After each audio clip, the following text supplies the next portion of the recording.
Assalamualaikum warahmatullahi wabarakatuh. Kami dari kelompok 4 yang akan menjelaskan tentang klorin. Saya sendiri Tinesia Aulia, NRP 01211840 kali 27 akan menjelaskan bagian 1 yaitu tentang nilai ekonomi industri klorin. Selanjutnya, perkenalkan nama saya Umu Kulsum, NRP 012028. Di sini akan menjelaskan mengenai kegunaan dan manfaat dari klorin. Dan saya, Sofia Nada, NRP 0121184026, akan menjelaskan tentang peran gas klorin dalam proses industri. Jadi perkembangan klorin untuk beberapa tahun pada 2014 sendiri itu menurut GVR itu prediksi kebutuhan klorin di US itu meningkat sedemikian rupa dengan pengaruh tertinggi itu berada pada PVC, di mana pada tahun ini itu PVC itu menyumbang sekitar 36% dari total konsumsi klorin. Kemudian pada 2015 klorin itu mengalami ups and down, di mana pasar klorin itu secara global itu produksinya itu melebihi 70 juta ton, dan ini tuh dipengaruhi karena permintaan untuk turunan klorin dari berbagai kebutuhan industri otomotif atau konstruksi atau kosmetik. Air itu semakin meningkat sehingga ini berpengaruh dengan peningkatnya produksi klorin pada saat itu. Dan grafik yang sudah kita ketahui bahwa pemegang konsumsi terbesar adalah Asia Pasifik, terutama Cina, di mana dia itu sebagai konsumen dan produsen sekaligus. Dan pada saat itu Cina itu memproduksi klorin yang kapasitasnya melebihi batas sehingga harga klorin itu turun. Tahun 2016 sendiri itu pasar klorin itu mencatat CAGR lebih dari 4,5%, di mana selama periode ini faktor utama yang mendorong pasar yang diteliti adalah meningkatnya permintaan dari industri farmasi dan agrokimia. Namun peraturan pemerintah di US itu sangat ketat tentang limbah dari klorin, sehingga itu tuh akan menghambat pertumbuhan pasar yang diteliti. Pada tahun 2018, pemegang peran tertinggi untuk perkembangan klorin tetap dipegang oleh Asia Pasifik, di mana dia itu ada peningkatan CAGR sebesar 3,9, dan Tiongkok ini menyumbang pasar terbesar pada tahun 2018, barulah disusul oleh AS. Untuk kawasan Asia Tenggara dia itu juga menyumbang peran terbesar karena pada saat itu mereka itu membutuhkan klorin untuk penjernihan air. Untuk tahun 2019 sampai 2020 kita itu membandingkan dari bulan Januari dan bulan Februari, di mana pada bulan Januari di 2019 itu ke 2020 dia itu mengalami penurunan sebesar minus 4,1%, dan untuk bulan Februarinya dia itu mengalami peningkatan sebesar 0,9%. Statistika ini menunjukkan volume produksi klorin di Amerika Serikat dari tahun 1990 hingga 2019, di mana pada 2019 produksi klorin AS itu berjumlah total 10,94 juta ton dan naik dari 10,4. Statistika ini adalah menunjukkan pada Eropa, di mana Jerman adalah negara Eropa dengan kapasitas produksi klorin terbesar, yaitu hampir 5,4 juta metrik ton per 1 Januari 2020. Statistika ini itu menunjukkan pada tahun 2018 di India, kapasitas terpasang klorin cair di seluruh India itu mencapai sekitar 2,5 juta metrik ton. Ada peningkatan yang konstan dalam kapasitas produksi selama kerangka waktu yang diamati. Menurut BPS, Industri Manufaktur Indonesia, data klorin itu dilaporkan sebesar 140 miliar pada tahun 2015, dan rekor ini tuh meningkat dari sebelumnya yaitu 39 pada tahun 2014. Produksi per tahun rata-rata itu hanya 3 miliar dari Desember tahun 1999 hingga 2015. Indonesia itu mendominasi pasar menurut model intelijen, di mana Indonesia sebagai negara berkembang itu sangat besar peningkatan tingkat pendapatan masyarakat, sehingga ini tuh akan berdampak pada urbanisi sektor konstruksi di Indonesia yang mengalami permintaan yang sangat besar, sehingga ini akan berdampak juga pada pengeluaran atau konsumsi klorin di Indonesia sendiri untuk PVC dan sekitarnya. Dari data yang sudah saya sajikan tadi, dapat disimpulkan bahwa pada US dan Rusia mereka itu mempunyai pertumbuhan produksi klorin yang medium.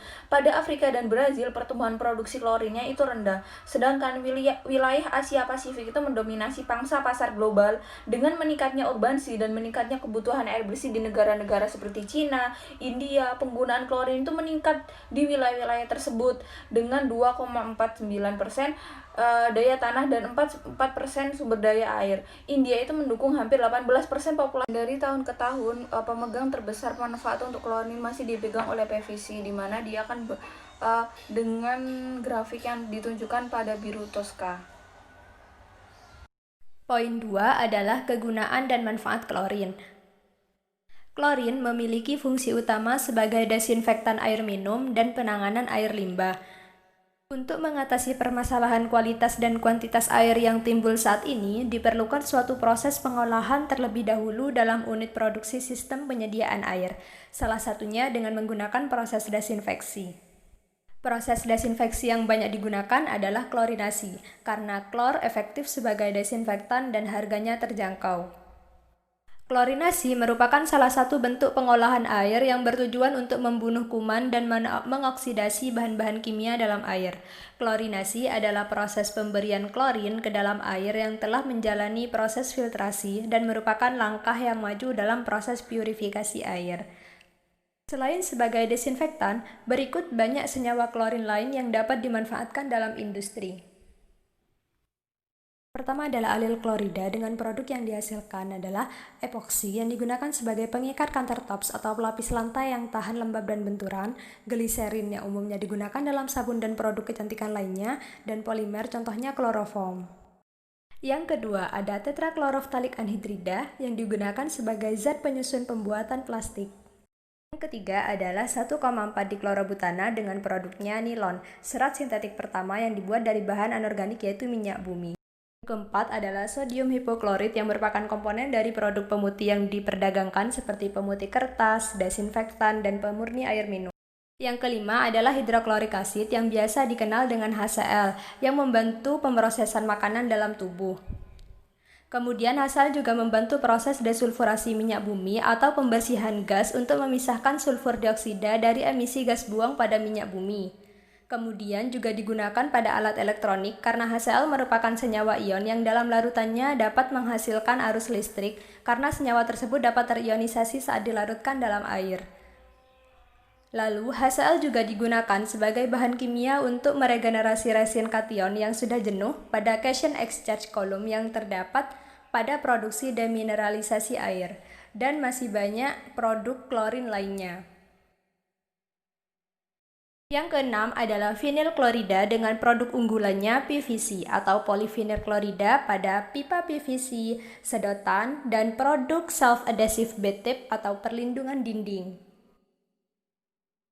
Selanjutnya ada metilin klorida yang biasanya digunakan dalam bahan adhesif produk atau bahan perekat, sebagai aerosol, sebagai komponen dalam fotografi, juga sebagai pelarut dalam vanish stripper yang digunakan untuk menghilangkan lapisan cat atau pernis dari berbagai permukaan.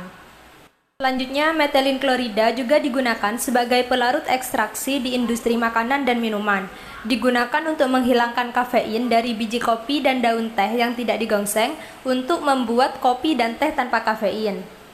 Metilin klorida juga digunakan untuk membuat ekstrak hop untuk bir dan perasa lainnya pada industri makanan dan minuman.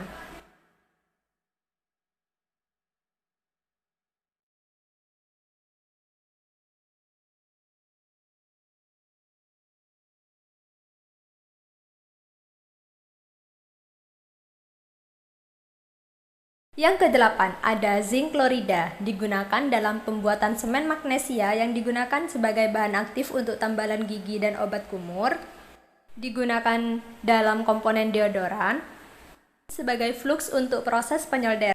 Yang kesembilan ada benzoil klorida, chlorotoluenes, benzotriklorida, praklorobenzotrifluorida, digunakan dalam komponen kosmetik, parfum, farmasi, dan sunscreen. Terakhir adalah kalsium hipoklorit yang digunakan sebagai komponen dalam pembuatan bakterisida, algasida yang digunakan untuk membunuh dan mencegah tanaman pengganggu seperti alga pada tumbuhan petani. Kemudian juga ada deodoran, desinfektan, dan pemurni air.